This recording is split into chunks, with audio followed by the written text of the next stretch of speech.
Hey YouTube, quick lunchtime video. I'm getting closer to getting the big orange back on the road.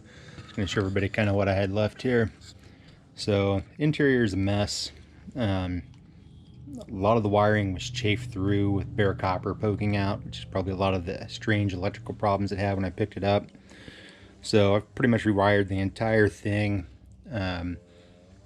from nothing.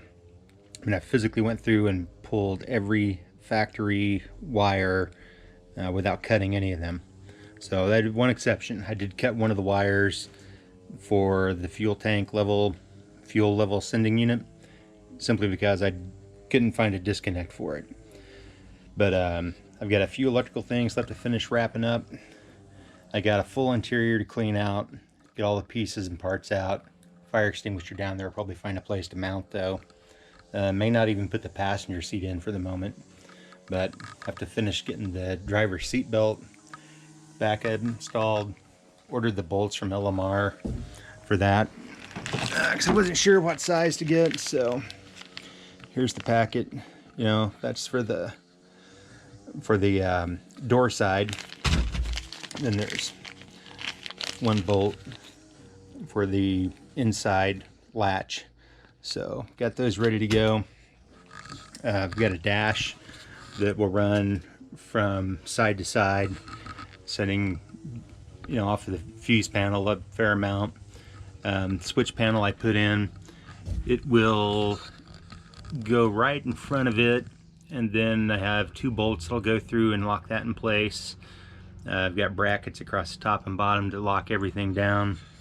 You can see one of them down here that's, you know, just loosely in place for now. Everything will get tightened up when it's in.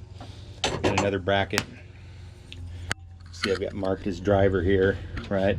It'll go on one of the studs I put in to hold the fuse panel and relay center in place. So it's getting there. I'm getting excited, wanting to get this thing on the road. It's been a long haul to get to this point. Show you a couple other things I got coming up as a teaser here.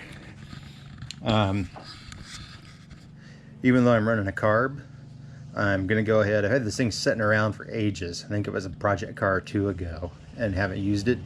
So I'm going to get this installed along with one of their touch gauges, see if we can get that all squared away and running, and it will make it easier even to tune a carb. I know there's other videos on YouTube about tuning a carb with the wideband, so you can watch those. Next big things I need to try and finish up my wiper motor. Have it set in here this way just so I can see what's happening with it. Having a hard time getting it to hit park and stay in park. It's like it rolls around, hits the park position, tries to stop, and then keeps on going. Then I would like to pose a question to all of you Fox guys out there, particularly the older four-eyed Fox guys. From what I know, the hood on this was from a turbo car. So this car is a 79 Ghia coupe, right? I'm assuming was originally a turbo car, because it's got the cutout where the air flowed over, had a little tube that went across the top, right? So without the air cleaner on, I can fit the little factory bolt-on hood scoop that gave it the extra clearance on here. With even this small of a filter on here, I absolutely cannot get that clearance. So I'm probably going to try and fab something up at some point. Until then, just drive it in the dry, nice days. Even tried this filter, and while it offers a little more clearance, I'd have to bend up a lot of the hood right around in this area to fit it in, or just flat out cut it out.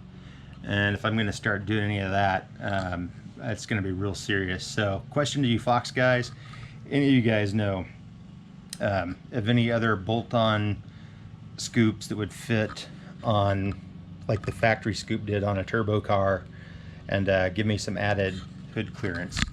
You can see it doesn't stick up a lot, but it sticks up enough to make a difference. So it's one of the higher things on the list, that and the wipers. Till then I'll just drive it on dry sunny days. But you know, if anybody can help me out, appreciate it. Leave some comments down below. Again, you know, if you like the video, hit the like button, hit the subscribe. I'm gonna have lots more coming because I got lots more to do to this, and I'm trying to get a little done every single day. Right, so I've got my welds on with the skinnies up front, the drag radials on the back, getting ready to go. So any day now I will have it out on the road, and once I do, I'll get some interesting footage from that trip. So thanks everyone. Once again, subscribe, like, hit the notification button, and I'll keep the updates coming. Thank you.